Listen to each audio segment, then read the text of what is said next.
अच्छा, इन्वेस्टिगेशन में हम विजुअल फील्ड टेस्टिंग करेंगे, उससे कंफर्म करेंगे डिफेक्ट को। फंडस फ्लोरेसेंट एंजियोग्राफी एफएफए से हमें नॉन परफ्यूजन जो है वास्कुलर ओक्लूजन का एरिया वो विजिबल होगा। तो इस फिगर में देखें, यहाँ पे ये ओपेक एरिया है और यहाँ पे जो है ये ओक्लूड हुई हुई ब्रांच रेटाइनल आर्टरी है। तो जब हम एफएफए करेंगे तो हमें जो नॉन परफ्यूजन वाला एरिया है, जो देखें ओपेक हो गया है, वो हमें वास्कुलर ओक्लूजन वाला नॉन परफ्यूजन एरिया वो विजिबल होगा। ठीक है, तो यहाँ पे एफएफए की गई है, ब्रांच रेटाइनल आर्टरी की ओक्लूजन हुई है, ये नॉन परफ्यूजन एरिया विजिबल है, और यहाँ पे ये ओक्लूजन हुई है। इसमें भी देखें ये नॉन परफ्यूजन एरिया है। तो ट्रीट कैसे करना है, अब इसमें जो प्रोटोकॉल है सेम ही होता है जिस तरह सेंट्रल रेटाइनल आर्टरी की ओक्लूजन का था। और ट्रांसल्यूमिनल एनडीवाईजी लेज़र एम्बोलाइसिस हम इंडिकेट करेंगे जब ओक्लूडिंग एम्बोलस हमें विजिबल हो, तब लेज़र किया जाता है। इसमें भी 0.5 से 1.0 मिली जॉल शॉट्स दिए जाएंगे या उससे भी ज़्यादा हायर अप्लाई करेंगे डायरेक्टली एम्बोलस के ऊपर। ठीक है, दूसरा टॉपिक है अगला हमारा सीलियो रेटाइनल आर्टरी ओक्लूजन। ठीक है, तो ये अब 30% पॉपुलेशन में सीलियो रेटाइनल आर्टरी ओक्लूजन होती है। ये पोस्टीरियर पोल जो होता है उसको सप्लाई करता है या परफ्यूज़ करती है ये सीलियो रेटाइनल आर्टरी। तो 3 डिस्टिंक्ट पैटर्न होते हैं इसके ओक्लूजन के। एक होता है आइसोलेटेड पैटर्न, यहाँ पे देखिए फिगर में सीलियो रेटाइनल आर्टरी की ओक्लूजन दिखाई गई है, ये ओपेक सा यहाँ पे हमें मैक्युलर एरिया मिल रहा है। एक तो इसमें आइसोलेटेड पैटर्न होता है, इसके अलावा कंबाइंड विद CRAO यानी सेंट्रल रेटाइनल आर्टरी ओक्लूजन के साथ कंबाइंड, और तीसरा होता है combined with the anterior ischemic optic neuritis associated with giant cell arteritis. ठीक है, ये 3 इसकी हैं पैटर्न्स होते हैं। प्रेजेंटेशन किस तरह होगी, इसमें ना सडन और सिवियर किस्म का लेकिन painless monocular visual loss होगा, वन साइड का। ठीक है, मोनोक्यूलर विजुअल लॉस। डायग्नोज हम इसको करते हैं, फंडोस्कोपी जो है वो इसमें कन्फर्मेटरी रहता है, लेकिन FFA में हमें परफ्यूजन जो है उस अफेक्टेड आई की वहाँ पे एब्सेंस मिलेगी। ठीक है, जो एरिया ऑक्लूड हो गया है। अगला टॉपिक है ईल्स डिजीज़, ये भी बहुत इंपॉर्टेंट है। इसकी डेफिनेशन है कि ये एक इडियोपैथिक ओक्लूसिव वास्कुलाइटिस होता है तो इडियोपैथिक लेकिन ओक्लूसिव वास्कुलाइटिस है जो इन्वॉल्व करता है मिड पेरिफेरी रेटाइना को।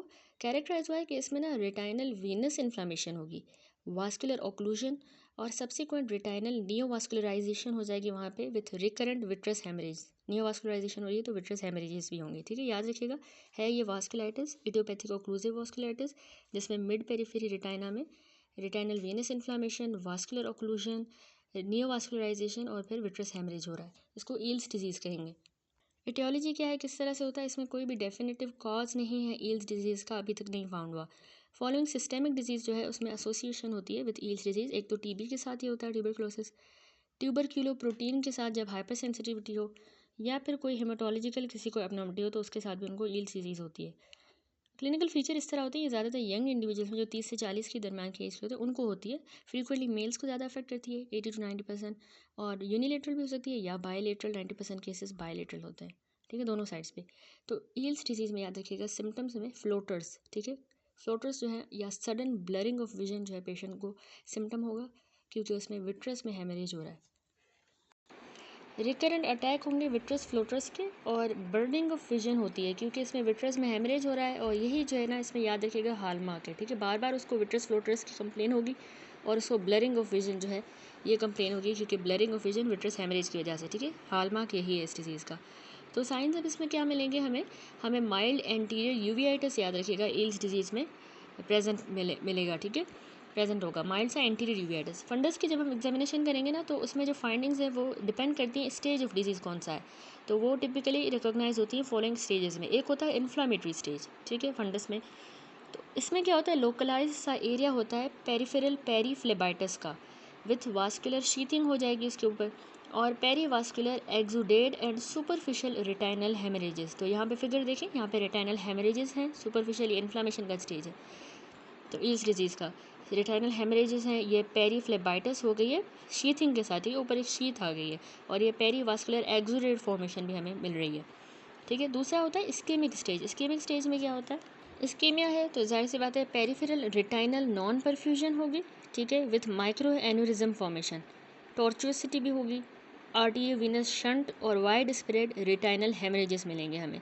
देखिए ये इस्केमिक स्टेज में हो रहा है, तो यहाँ देखिए ऑक्लूडेड वेसल्स हैं, यहाँ पे ये इस्केमिक रेटाइनल एरिया है और यहाँ पे रेटाइनल हेमरेज भी हमें विजिबल है। ठीक है। इसके अलावा हमें माइक्रो एन्यूरिज्म, टॉर्चुसिटी, आर्टेरियोवेनस, ये भी इस्केमिक स्टेज में मिलते हैं। इसके अलावा होता है प्रोलिफरेटिव स्टेज। ये देखिए प्रोलिफरेटिव में अब क्या होगा कि जो पेरिफेरल नियोवास्कुलराइजेशन है, सी फैन लाइक नियोवास्कुलराइजेशन, सी फैन लाइक, ठीक है, उसकी तरह का है ये बिल्कुल। ये हमें प्रोलिफरेटिव स्टेज में मिलेगा। डिस्क में न्यू वेसल्स और रिकरेंट विट्रस हेमरेजेस होते रहेंगे इस प्रोलिफरेटिव स्टेज में, बार बार नई वेसल्स भी बनेंगी, हेमरेज भी हो रहा है। मैक्यूलर इडीमा भी हो सकता है लेकिन इसमें रेयर है, ठीक है। लास्ट होता है कॉम्प्लिकेटेड स्टेज फंडोस्कोपी पे। उसमें हमें क्या नज़र आएगा कि बहुत ज़्यादा मैसिव रिटाइनल प्रोलिफरेंस होंगी, जो साथ में रिटाइनल एंड मैसिव विट्रस हेमरेज के साथ एसोसिएटेड होगी, क्योंकि ज़्यादा प्रोलिफरेशन हो रही है तो हेमरेज भी ज़्यादा होगी विट्रस में। फ्रैक्शनल रिटाइनल डिटैचमेंट हो जाएगी कॉम्प्लिकेटेड में, और नियोवास्कुलर ग्लोकोमा एंड कैटरेक्ट, ठीक है। तो इसकी भी यहाँ पे फिगर शोन है 31 में। तो इसमें देखिए ये ट्रैक्शनल रिटाइनल डिटैचमेंट हो गई है बिल्कुल कम्प्लीटली, ये कॉम्प्लिकेटेड स्टेज में मैनिफेस्टेशन है। तो अब कैसे हम डायग्नोस करते हैं ईल्स डिजीज़ को? ईल्स डिजीज़ जो है ना, इसको क्लिनिकली डायग्नोस किया जाता है। इसमें जो इन्वेस्टिगेशन होती हैं वो हम परफॉर्म करते हैं ताकि हम बाकी जो है कॉजेस वास्कुलाइटिस के, उनको जो है रूल आउट करें। जैसे सार्कोइडोसिस में भी वास्कुलाइटिस हो रहा था, ट्यूबरकुलोसिस में, हीमोग्लोबिनोपैथीज, तो उनको रूल आउट करने के लिए हम कुछ जो है इन्वेस्टिगेशंस कैरी करते हैं।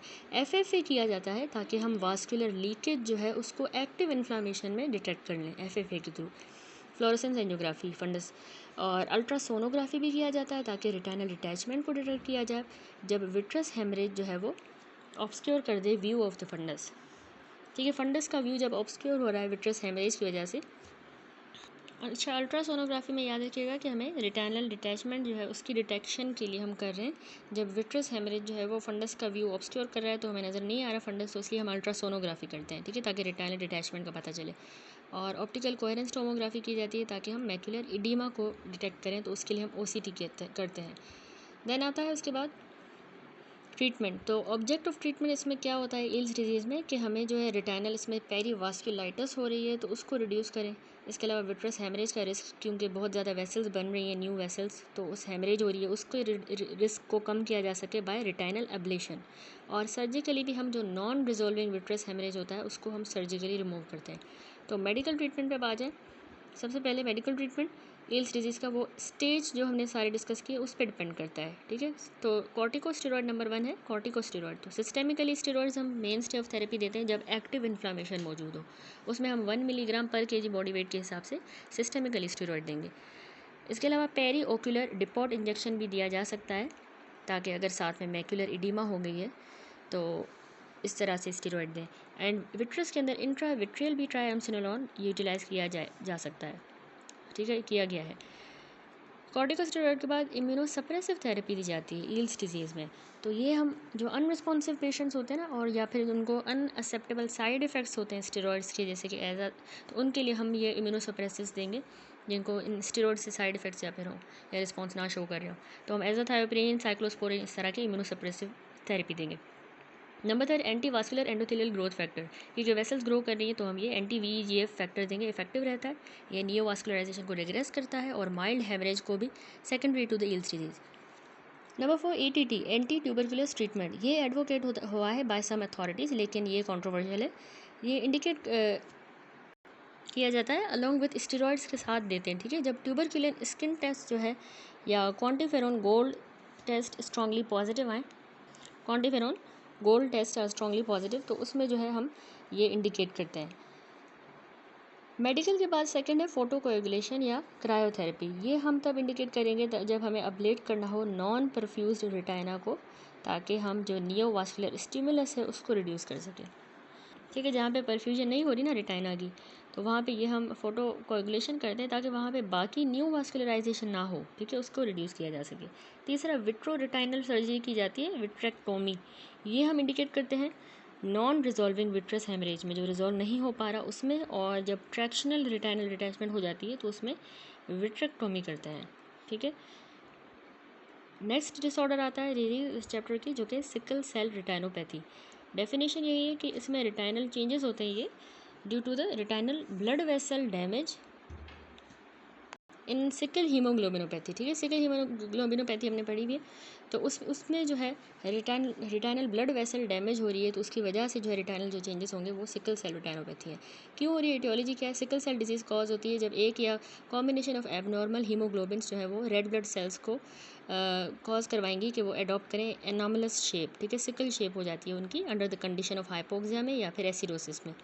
अब क्योंकि इस तरह के डिफॉर्म्ड आरबीसीज जो है वो ज़्यादा रिजिड होते हैं बनस्बत हेल्दी सेल्स के, ये रिजिड हैं, तो ये इम्पैक्ट हो सकते हैं और छोटी जो स्मॉल ब्लड वेसल्स होती हैं उनको ऑब्स्ट्रक्ट कर सकते हैं।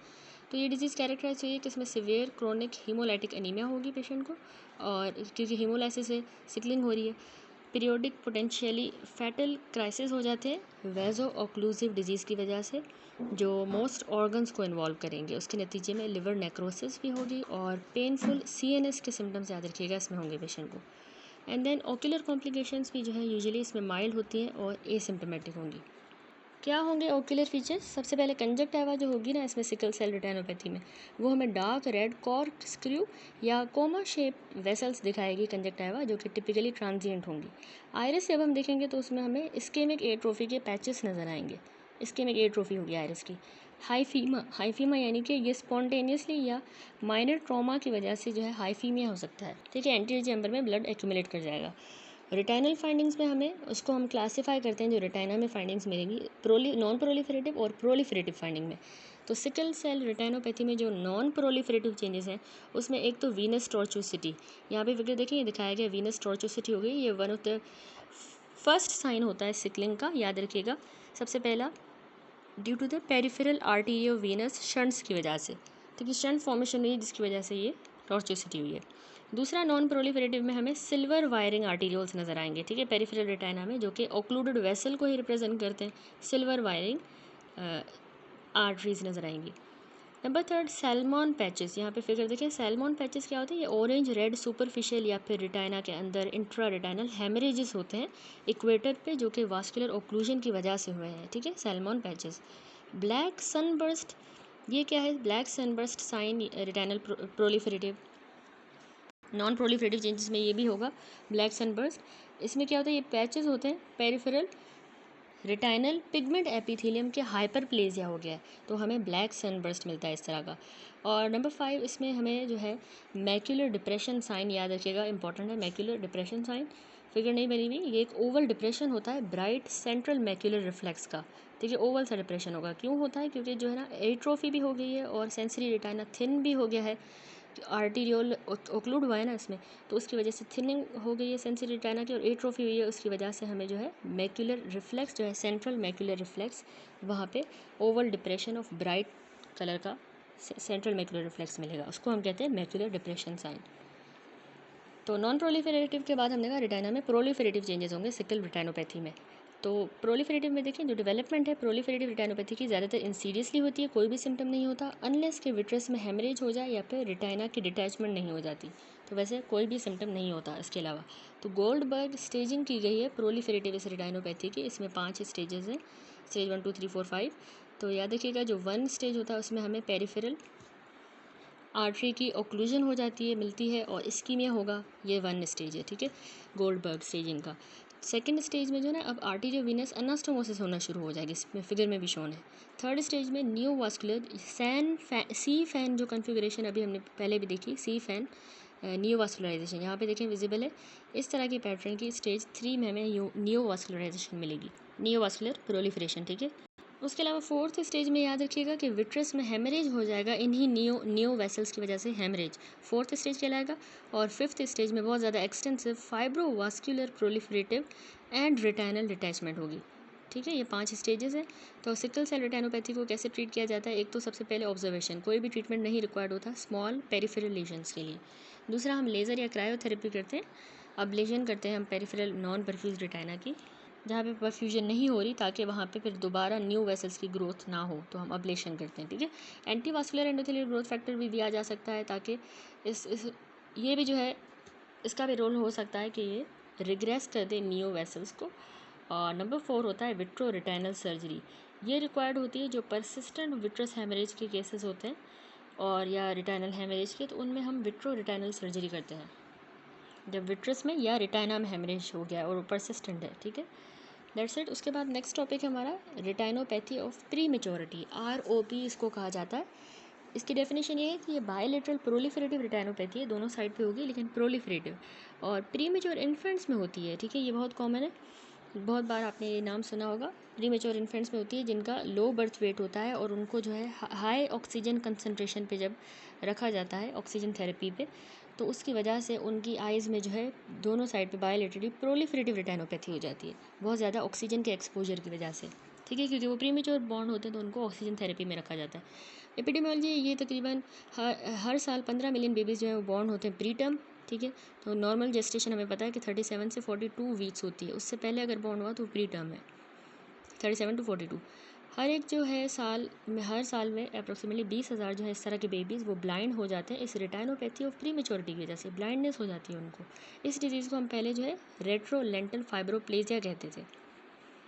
प्री मेच्योर या प्री टर्म बेबीज़ की बात करें, डिफाइन होते हैं वो बेबीज़ जो 37 वीक्स ऑफ प्रेगनेंसी से पहले बॉर्न हो, तो वो प्री टर्म या प्री मेच्योर कहलाएंगे। अब कैटेगरीज जो है प्री टर्म बर्थ की जेस्टेशनल एज पे वो होती हैं, एक तो एक्सट्रीमली प्री टर्म होता है जो यानी 28 वीक से भी लेस जो है एज का हो, तो वो एक्सट्रीमली प्री टर्म है। वेरी प्री टर्म जो है 28 से 32 वीक्स का, और मॉडरेट या late pre term more than 32 weeks या 37 वीक्स। इंडक्शन या सीजेरियन जो बर्थ है उसको प्लान नहीं किया जाता 39 वीक्स से पहले। ठीक है, before the 39 completed weeks unless medically indicate किया गया हो। अब इसमें रिस्क फैक्टर्स होते हैं प्री मेच्योरिटी जो है, दैट इज़ कि अगर gestational age less than 31 week है। 37 टू 42 जो है नॉर्मल था, लेकिन अगर 31 वीक से भी लेस है तो उसको प्री मेच्योरिटी कंसीडर किया जाएगा। लो बर्थ वेट जो कि 1500 ग्राम से लेस हो, और अगर जो है बहुत ज़्यादा एक्सपोजर हो जाए हाई ऑक्सीजन कंसनट्रेशन के साथ, तो ये तीनों इसमें आ जाते हैं रिस्क फैक्टर्स। ऑक्सीजन की कंसनट्रेशन देखें तो ये डिटरमाइन होती है कि हाई ऑक्सीजन सेचुरेशन लेवल हो, दैट इज़ के अबव 93 टू 95%। उससे जो है ना रिस्क बहुत ज़्यादा बढ़ जाता है severe retinopathy of pre maturity का। ठीक है, ज़्यादा रिस्क हो जाएगा अगर 93 टू 95% से भी ज़्यादा ऑक्सीजन की बहुत ज़्यादा हाई ऑक्सीजन सेचुरेशन लेवल है। लोअर ऑक्सीजन सेचुरेशन लेवल यानी 85 टू 93% रेकमेंड किए जाते हैं प्री मेच्योर इन्फेंट्स की मैनेजमेंट के लिए नियोनेटल इंटेंसिव केयर यूनिट में। अगर ज़्यादा हो रहा है उस वजह से ये डिजीज़ डेवलप हो रही है। तो पैथोजेनेसिस देखें, ये ज़्यादातर almost exclusively pre mature infants में डिजीज़ होती है जिनका बर्थ वेट जो है वो 1500 मिलीग्राम से लेस हो। नॉर्मली याद रखिएगा नेज़ल जो पोर्शन होता है रेटाइना का वो वेस्कुलराइज्ड होता है by the 8th month of gestation. ठीक है, 8th मंथ में वो नॉर्मली वेस्कुलराइज होता है, जबकि जो टेम्पोरल रीजन है रेटाइनल वेस्कुलराइजेशन का वो 1 मंथ आफ्टर बर्थ उसकी कंप्लीट होती है वेस्कुलराइजेशन। तो ये टेम्पोरल रेटाइना है प्री मेच्योर इन्फेंट्स का जो कि ज़्यादा सेंसिटिव होता है to the toxic effects of oxygen, क्योंकि उसकी जो है कंप्लीट आफ्टर बर्थ हो रही है 1 मंथ आफ्टर बर्थ, तो इसमें ज़्यादा इफेक्ट्स हमें इस डिज़ीज़ के मिलेंगे। हाइपर ऑक्सिया यानी टॉक्सिक लेवल ऑक्सीजन के ओब्लिटरेट कर देते हैं, जो न्यू कैपिलरीज बन रही होती है ना, जो टेम्पोरल रीजन में स्पेशली बन रही हैं, तो उनको ये हाइपर ऑक्सिया यानी टॉक्सिक ऑक्सीजन के लेवल उनको ऑब्लिटरेट कर देंगे और कैपिलरी की एंडोथेलियम को डैमेज कर देंगे, उसकी वजह से हाइपोक्सिया होगा। जब ऑक्सीजन स्टॉप की जाएगी तो उसमें कंपनसेटरी एबरेंट न्यूवास्कुलराइजेशन होगी, जो वास्कुलर एंडोथेलियल ग्रोथ फैक्टर्स की वजह से होती है, release from the hypoxic retina. ठीक है, ऑक्सीजन स्टॉप कर दी गई तो फिर वहाँ पे कंपनसेटरी न्यूवास्कुलराइजेशन होगी, क्योंकि उसको ब्लड सप्लाई प्रोवाइड करनी है रेटाइना को, वास्कुलराइजेशन होनी है। पहले टॉक्सिक इफेक्ट थे तो वो स्टॉप हो गई थी, अब जो है बिल्कुल ही नहीं है, तो VEGF रिलीज़ होगा हाइपोक्सिक रेटाइना से। अब ये नई वेसल्स बनेंगी, न्यू वेसल्स, ये ना कि सिर्फ ग्रो करेंगे रेटाइना के अंदर, लेकिन ऑल्सो ये इरप्ट करेंगे through the ILM to grow on its surface and cause haemorrhage. ठीक है, उसके सरफेस पे फिर ग्रो करेंगे और हेमरेज कॉज करवाएंगी। तो अब इसमें क्लिनिकल फीचर्स क्या होंगे, कंडीशन जो है इसको डिवाइड किया गया है एक्टिव रेटाइनोपैथी ऑफ प्रीमेच्योरिटी और सिकेट्रिकल रेटाइनोपैथी ऑफ प्रीमेच्योरिटी। ठीक है, दो कंडीशन में। एक्टिव वाली में जो क्लिनिकल फाइंडिंग्स होती हैं वो डिस्क्राइब हुई हैं according to 2005 international classification of retinopathy of prematurity. Location सबसे पहले जो है इसमें जोन ऑफ इन्वॉल्वमेंट होता है रेटाइनोपैथी ऑफ प्रीमेच्योरिटी का। इस फिगर में देखिए ग्रेडिंग की गई है रेटाइनोपैथी ऑफ प्रीमेच्योरिटी की लोकेशन के हिसाब से। तो जोन जो है इन्वॉल्वमेंट का, यहाँ पे ऑप्टिक नर्व है।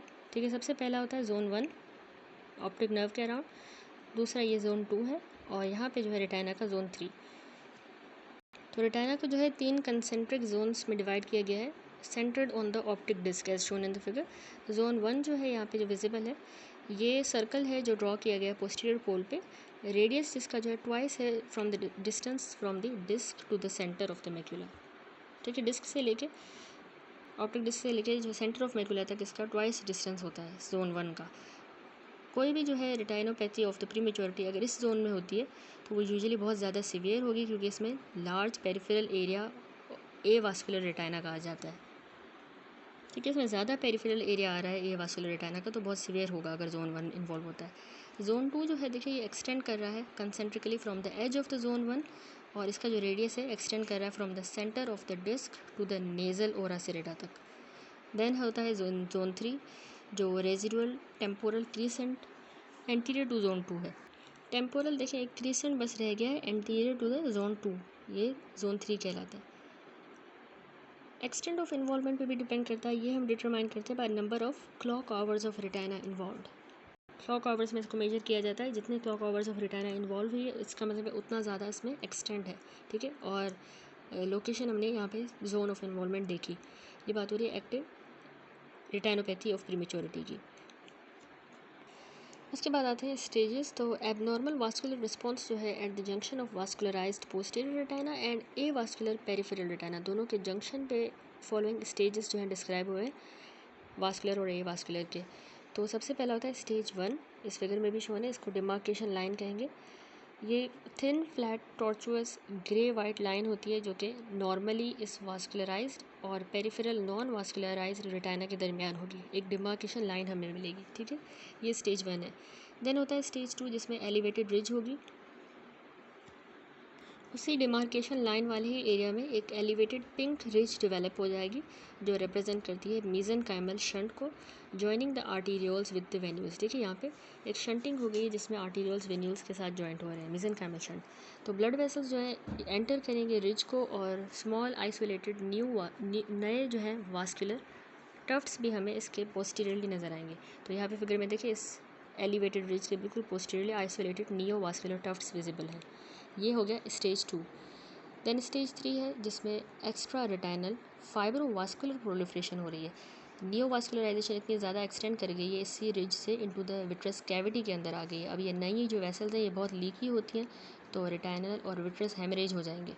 ठीक है, तो हाईएस्ट इंसिडेंस इस स्टेज का तकरीबन पोस्ट कंसेप्चुअल एज जो होती है 35 वीक्स की, उसके अराउंड ये वाला स्टेज होता है स्टेज 3, जिसमें ये एक्स्ट्रा रेटाइनल फाइब्रोवास्कुलर प्रोलिफरेशन हो रही है सीवियर। लास्ट है स्टेज 4। लास्ट में ये स्टेज 4 है जिसमें पार्शियल रेटाइनल डिटैचमेंट होगी। याद रखिएगा इसको डिवाइड किया गया है स्टेज 4A एंड B में। तो 4A जो है उसमें पार्शियल रेटाइनल डिटैचमेंट होती है जो मैक्यूला को इन्वॉल्व, याद करिएगा, नहीं करेगी। लेकिन 4B में क्या होता है कि पार्शियल रेटाइनल डिटैचमेंट मैक्यूला को भी इन्वॉल्व करेगी। ठीक है, 2 में सब डिवाइड किया है। लास्ट स्टेज 5 होता है जिसमें टोटल रेटाइनल डिटैचमेंट हो जाएगी। टोटली रेटाइनल डिटैच जो है वो एक फनल शेप का हमें नज़र आएगा, और ये एक्सुडेशन की वजह से होता है। जो पुअरली डेवलप्ड नई वेसल्स बनी हैं उनमें से एक्सुडेशन हुई है, और इसके अलावा प्रोग्रेसिव वास्कुलर ट्रैक्शन जो यहाँ हमने देखी, ये प्रेशर इफेक्ट देंगी और रेटाइना जो है डिटैच हो जाएगी। ये बिहाइंड द लेंस लाई करेगी और एक वाइटिश मास्क की तरह अपीयर होगी जिसको हम ल्यूकोकोरिया कह रहे हैं। ठीक है, इसको हम रेट्रोलेंटल फाइब्रोप्लेजिया भी कहते हैं, इस फिगर में शोन है ल्यूकोकोरिया। उसके बाद है प्लस डिजीज़। तो ये जो स्टेज होता है ना, यही 5th स्टेज, ये इंडिकेट करता है, इसमें जो प्लस डिजीज़ है इंडिकेट करती है tendency to progress and characterised by, यानी 5th स्टेज ही आगे प्रोग्रेस कर रहा है और उसमें प्लस डिजीज़ हो रही है। प्लस डिजीज़ में क्या होगा कि एक तो फेलियर हो जाएगा पीपल का टू डायलेट, क्योंकि इसमें वास्कुलर कंजेशन हो रही है तो पीपल डायलेट नहीं हो पाएगा। और विट्रस हेज़ हमें नज़र आएगा क्योंकि रेटाइनल वेसल्स लीकी हैं, लीकेज की वजह से विट्रस हेज़ ही होगा। और ब्लड वेसल्स जो है उनकी डायलेशन भी होगी, टॉर्चुसिटी यहाँ पे देखिए विजिबल है। प्लस डिजीज़ में डायलेशन एंड टॉर्चुसिटी हो गई है ब्लड वेसल्स की, एटलीस्ट 2 क्वाड्रेंट्स में हमें विजिबल होगी। देन है थ्रेशोल्ड डिजीज़। ये डिफाइन हुआ है कि 5 कंटीजियस या 8 cumulative clock hours of extra retinal neovascularization हो। स्टेज 3 डिजीज़ जो प्रेजेंट करे जोन 1 में या जोन 2 जो हमने डिस्कस किए जोन्स उनमें, और साथ में एसोसिएटेड हो प्लस डिजीज़ भी।